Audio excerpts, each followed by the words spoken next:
basically what you're looking at is a single acting cylinder. So how you can say that this is a single acting cylinder? You can see there is only one port here, and you can see it is a single acting cylinder with spring return, right? If I leave this piston, it will just automatically retract back. So there is a spring return, spring inside, and the appropriate symbol of this is basically will be shown in the bottom of the screen. Similar to this, we have also the double acting cylinder. You can see this double acting cylinder. So already we have shown you the double acting cylinder. So this is the fastening mechanism to the profile plate. This is called as a T-bolt, and you have two ports, two different ports. So this doesn't have any spring. So as you can see, there is a for the forward stroke and the return stroke, everything needs to be actuated, and it has two different ports. So this is double acting cylinder. So these are the two actuators, linear actuators, which are very widely used in the pneumatic circuit. So in order to actuate those pneumatic circuits, you need to have the valves. So one of the most basic form of valve is basically something which looks like this. So this is basically a 3x2 valve. You can see here there are three different ports. So you have the numbers which are mentioned here, the alphabets or the port nomenclature as we call it. So P port indicates pressure port, and A basically is a port which is connected to the actuator, and this is basically an exhaust port, right, or the return port or exhaust port. So these are 3x2 valve. It's a direction control valve, and these valves are basically actuated using a push button. You can see this is the push button. So it is spring loaded 3x2 push button valve, and this type of valve is what I have in my hand is basically normally closed type of 3x2 push button spring return direction control valve. So this is normally closed type. Similar to this, same function, but we have normally open type. So you can see this. So this is normally open type. You can see the basic difference, the color difference. No, this is the this thing. So what I have here is normally closed type, whereas this yellow color one, this is normally open type. So that means what do I mean by normally open type? So again here, if you can see the symbol, right? You can see the symbol. In the symbol, the port 1 is already connected to port 2, right? The port 1 is already connected to port 2. That means whatever air that I'm going to send through port 1 will be directly coming from port 2 without pressing any button.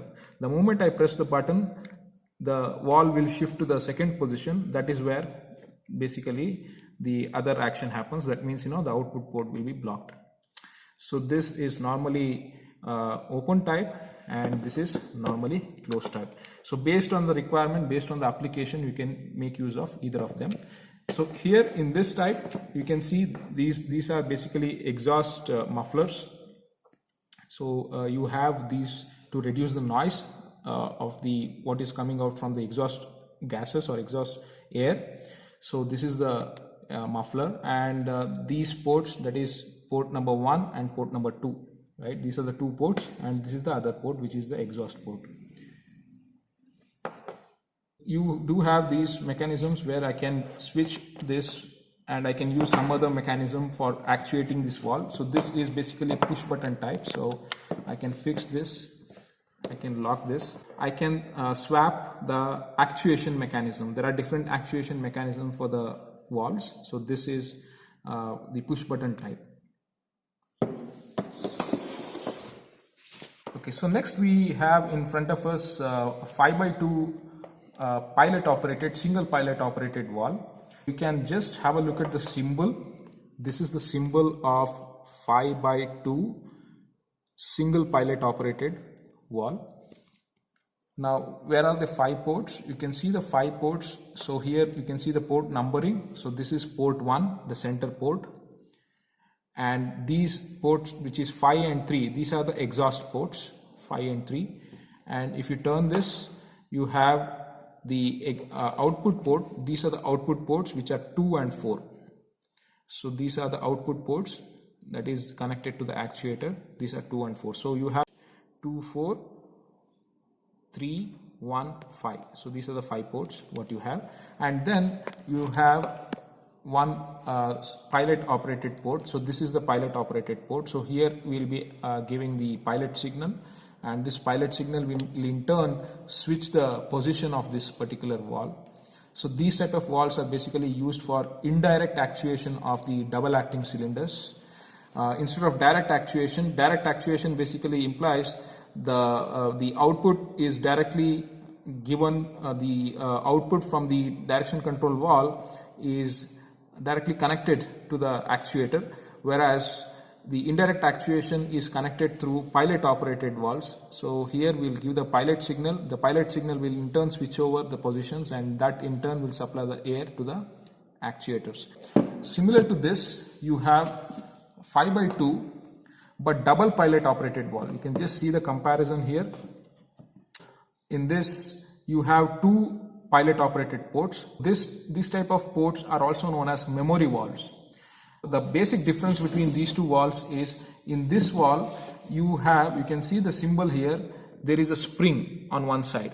So that means as long as there is a signal in the pilot port, the switching action will be in particular position. The moment there is no signal in the pilot port, the spring force will return the spool what is there inside the valve, and the default position will be maintained. This is basically a spring return type 5x2 pilot operated valve, whereas what we have here is a 5x2. You can see the symbol 5x2 valve, double pilot operated, but it does not have any spring. So that means this can be used as a memory valve.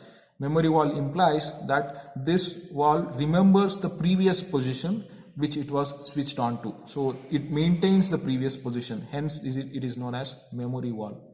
Now what are the ports again? So the same, similar to the earlier valve. So here you have the port number 1, this is input port, then 5 and 3, these 2 ports are my exhaust ports, and then the output port is this. These 2 are the output port, 4 and 2.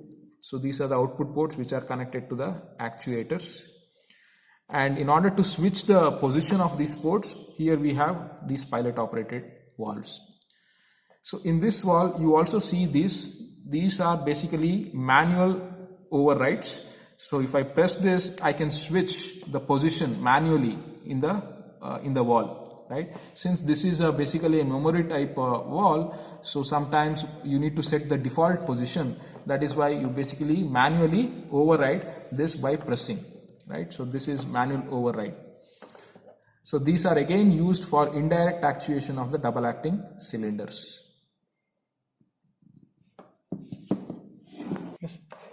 Okay, next we have in front of us a 5x2 direction control valve, which is basically operated, lever operated type, right? You can see this, it's a lever operated. So this is the main difference between this is that, it's an actuation mechanism, that's it, right? So for example, you have a look at these two. This is a push button type. If I push, the valve will shift and there is a actuation, there is an output from this. Whereas in this, it's not a push button type, this is a lever type, right? I can just switch over the position. So as long as it is in that position, there is output from the port, right? So that is the only difference between this. This is the mechanism difference, but here what we have is basically a 3x2 valve, whereas this one is a 5x2 valve. This type of valve is usually used for controlling single acting cylinders, whereas this is basically used for controlling the double acting cylinders, right?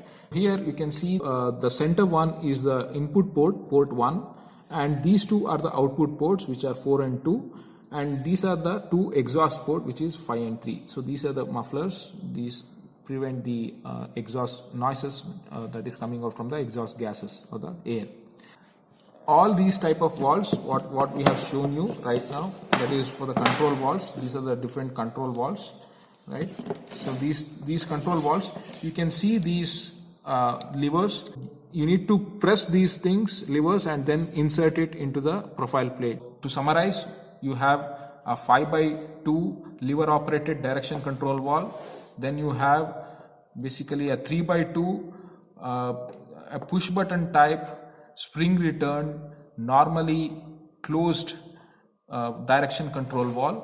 Then this is basically a 3x2 push button, again spring return and normally open type. You can see the color. So this is basically a normally open type direction control valves. Here what we have with us is basically a 3x2 direction control valve, which is mechanically actuated, not manually actuated, but a mechanically actuated. So these are actuated with the help of the rollers. So you can see these are the rollers which is used for actuation of this particular valve. So here these type of valves are basically used for as a limit switch or to sense the position of the pistons. Just to give you an example, let us say that I have this double acting cylinder. Now if the double acting cylinder, as you know, when the piston extends, I can place the 3x2 roller actuation valve here. So the moment the piston touches the rollers, the roller will in turn press and in turn will basically actuate change the position in the valve. So this is mechanically actuated because manually the user is not actuating the roller is being actuated with the help of the piston. So that is why it is known as mechanically actuated roller operated 3x2 direction control valve. So here you can see the symbol, the circle indicates that is a roller, and on the other side you have the spring. So one side the roller operated, so that means if I press, actuation is there. As long as it is pressed, the actuation will be there, but the moment I release this, the spring is there which will return the roller back to its normal position. So that is a spring return type. And then the ports, so here you have inlet port. This is the inlet port 1, you can see this, and this is the outlet port which is 2. This is the outlet port. Right, so that is how basically 3x2 roller operated direction control valve basically looks like. Similar to this, you have one more valve which is again a roller operated, but the only difference is you can see the symbol. In this, what we have something called as a roller idler type roller, whereas here it is a normal roller. So here idler type basically implies while the piston is moving forward, it gets actuated, while it is returning back, idler gets actuated. So there is no actuation of the valve itself.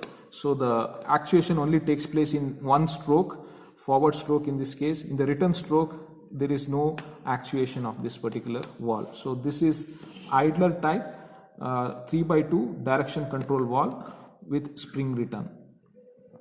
The only difference being this is idler type, this is a normal regular type roller valve. Based on the application, you can make use of any one of these based on the requirement of your experiments.